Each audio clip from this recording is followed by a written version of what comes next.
Welcome back जागो दुनिया। बात हो रही है सलमान गनी साहब, चीफ रिपोर्टर नवाए वक्त, और बात हो रही है कि अमेरिका के साथ हमारा जो रिश्ता था वो तो अफगानिस्तान से ही हमने एक खेल उनका खेलना शुरू कर दिया था। देखिए इसमें कोई शक नहीं, लेकिन हमारा भी तो अपने उसमें मकासद ये थे कि रशिया के अपने तो सी पसंदाना अज़ाइम थे कि जब वो अफगानिस्तान में आके बैठ जाता तो उसके बाद नेक्स्ट टारगेट उसका पानी अपना पाकिस्तान और फिर आगे जो पेट्रोल था, और अमेरिका के अपने मकासद थे, वो भी उसे कर्टेल करना चाह रहा था। हमारी अपनी सर्वाइवल का मसला था।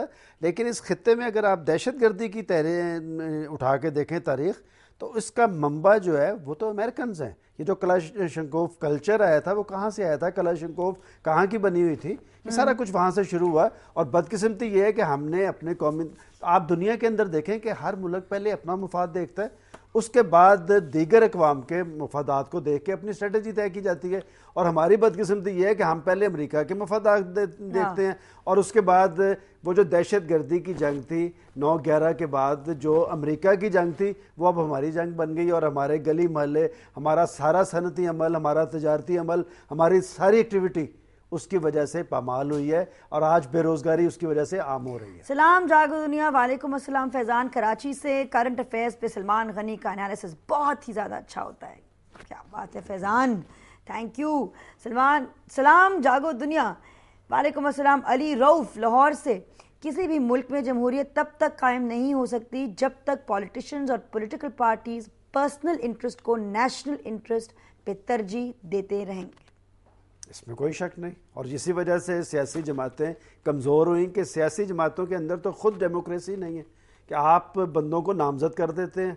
और अब एक अच्छा रुझान जो मुस्लिम लीग नून ने शुरू किया है और उन्होंने अपना इंतखाबी अमल शुरू करने जा रहे हैं, मैं समझता हूँ कि अगर वाक़तन वो इसी स्पिरिट के मुताबिक इंतखाबी अमल करते हैं तहसील की सतह से प्रेसिडेंटशिप तक, तो यकीनन वो पार्टी एक मौसर और मजबूत पार्टी बनेगी। नादिया आपी, बढ़ती हुई महंगाई ने आवाम का जीना मुश्किल कर दिया है, लेकिन फिर भी अब तक आवाम दोस्त पॉलिसीज पर कोई भी लीडर इंटरेस्टेड नहीं है। उमर शेख कहते हैं लाहौर से। और आखिर में रहीब लाहौर से कहते हैं कि नादिया, कल कराची में इमदादी सामान की तकसीम के दौरान पेश आने वाला वाक़या बहुत ही अफसोसनाक है। अफसोसनाक इज़ इन द वर्ड, रहीब बिल्कुल आप सही कह रहे हैं। देखें ये कराची के वाक़या, इससे बड़ा अलमनाक वाक़या कोई हो नहीं सकता कि ये लोग राशन लेने के लिए आए थे, लाशें लेके घरों में वापस गए हैं। और ये काम हमारी हुकूमतों के करने के हैं कि जो जिस शख्स के घर में रोटी दाल नहीं, जिसका चूल्हा ठंडा हो रहा है, और आज की हुकूमत मुंतखब गवर्नमेंट है और मुल्क के अंदर डेमोक्रेसी है, अगर ये एक वाक़तन वेलफेयर स्टेट का रोल अदा नहीं करेंगे, तो मैं आपको एक बात बड़ी क्लियर आज बता दूँ, मुझे हालात बहुत बुरी शक्ल अख्तियार करते नजर आ रहे हैं। ये जो 18 लाशें हैं कराची की, मैं समझता हूँ ये चैलेंज है मुंतखब गवर्नमेंट के लिए, ये लम्हा फिक्री है 17 करोड़ आवाम के लिए। अगर हमने अपनी जिम्मेदारी पूरी ना की और अपने इर्द गिर्द जो गरीब लोग हैं उनके चूल्हे का बंदोबस्त ना किया, तो फिर इस तरह ये काम नहीं चलेगा। 17 खवातीन और एक 13 साल की बच्ची।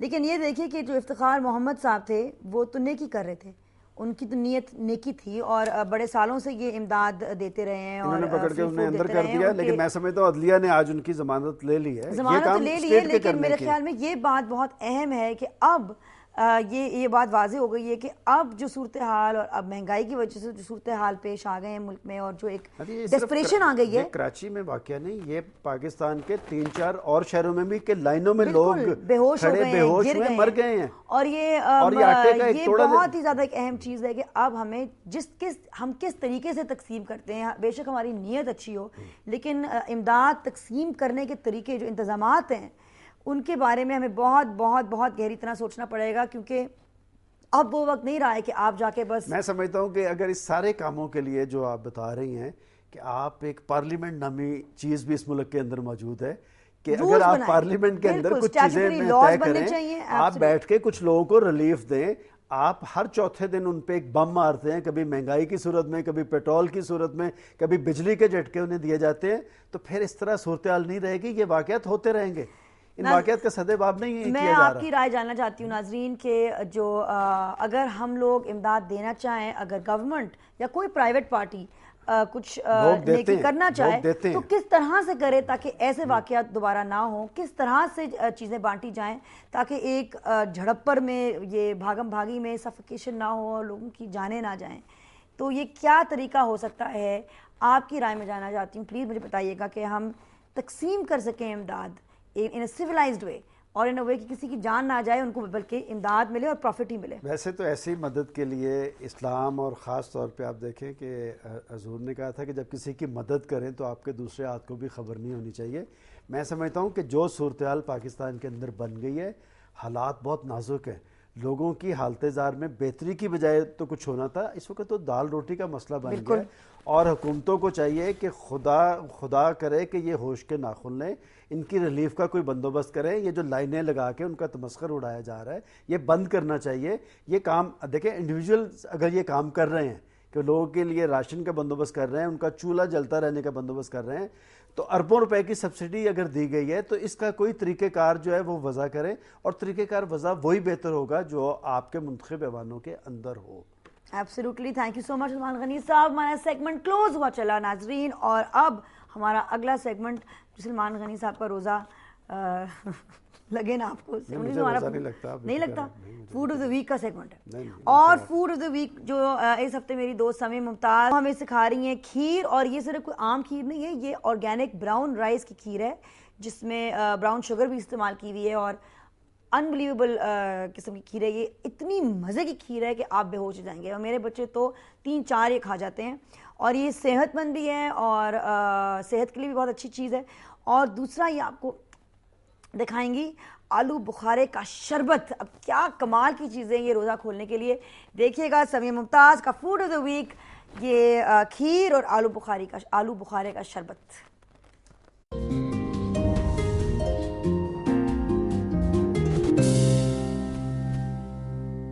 नॉर्मली जब हम लोग किसी मीठी चीज़ के बारे में सोचते हैं, कोई ड्रिंक हो या कोई मीठा हो जैसे खीर, तो उसके अंदर हमें हमेशा ये ख्याल आता है कि ज़रूर ही हमारी सेहत के लिए ख़राब होगा। लेकिन मैं आपको आज 2 चीज़ों के बारे में बताऊंगी जो कि दोनों आपकी सेहत के लिए एक्चुअली अच्छी हैं, जिसके अंदर एक तो ये है इमली आलू बुखारे का शरबत, दूसरी चीज़ है खीर।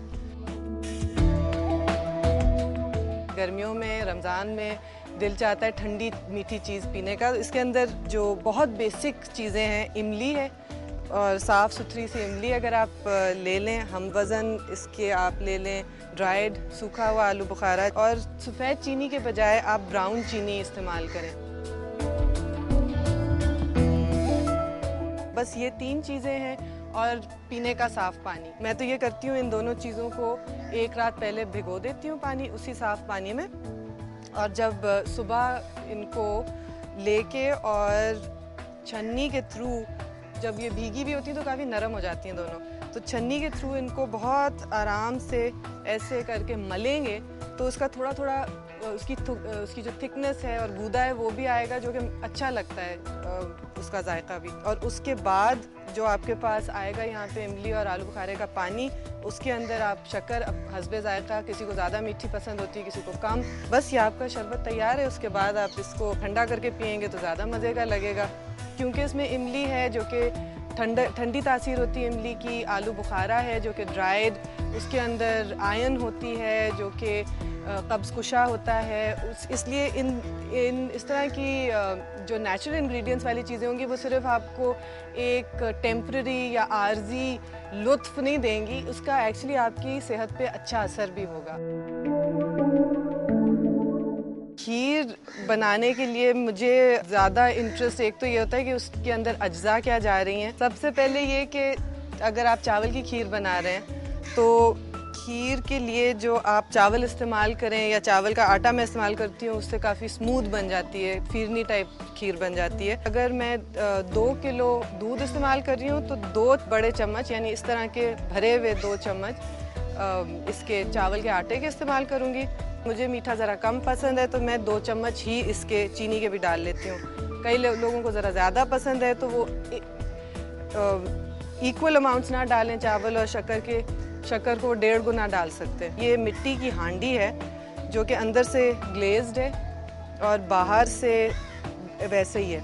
बस इसके अंदर आप पकाएं, टाइम थोड़ा लग जाता है, लेकिन जब तक ये चावल जो है वो दूध को गाढ़ा कर देंगे और जब आपकी खीर आपको लगे कि सही कंसिस्टेंसी की हो गई है तो उसको मिट्टी की ठूठियों में डाल लें, मिट्टी के छोटे प्यालों में, कौलियों में, उनका जो भी नाम रख लें, और वो बहुत जल्दी ठंडी भी हो जाती है क्योंकि मिट्टी ठंडा रखती है चीज़ों को।